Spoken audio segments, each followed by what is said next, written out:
ایک دوست کے ڈیرے پر ایک نابینا حافظ جی سے ملنا ہوا، جو میرے اس دوست کی والدہ ماجدہ کی قبر پہ روزانہ تلاوت کی خدمت پہ مامور ہیں۔ گپ شپ کے دوران میں نے حافظ صاحب کا تفصیلی تعارف حاصل کیا تو معلوم ہوا کہ شہر کے نواح میں چند ایکڑ زمین کے مالک ہیں، بیوی، 2 بیٹوں اور ایک بیٹی کے ساتھ ذاتی مکان میں مقیم ہیں اور والدہ ابھی حیات ہے۔ دوران گفتگو میں نے پوچھا، حافظ صاحب رنگ کا مطلب جانتے ہو؟ کہنے لگے، میرے لیے یہ ایک لفظ کے سوا کچھ نہیں۔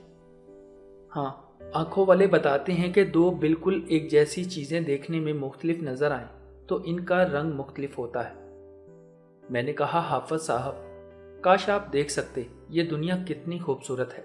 نہر کے کنارے سڑک اور درختوں کی قطار دور تک، اور پھر اس کا موڑ کتنے بھلے لگتے ہیں۔ بہار میں پھول، سبزہ، طلوع و غروب کا منظر، چاندنی اور ستارے کیسے لگتے ہیں؟ میں نے پوچھا، حافظ صاحب اگر تمہاری زمین اور مکان لے لیا جائے اور کچھ دیر کے لیے آنکھوں کو بینائی دے دی جائے تو کیسا ہے؟ کتنی دیر کی بینائی چاہو گے اور کیا کیا دیکھنا چاہو گے؟ حافظ صاحب بولے، صاحب جی مجھے یقین ہے کہ آپ کی دعا سے اللہ میری بینائی بحال کر سکتا ہے، لیکن مجھے نابینا رکھنے میں ضرور اس کی کوئی حکمت ہے اور میں اس پہ راضی ہوں۔ مجھ پہ اللہ کا بڑا کرم ہے۔ میں تھک کر گھر جاؤں تو میری بیوی میرے پاؤں دھو کر کچھ دیر تک انہیں نیم گرم پانی میں رکھتی ہے، پھر خشک کر کے مجھے لٹاتی ہے اور میرا جسم دباتی ہے۔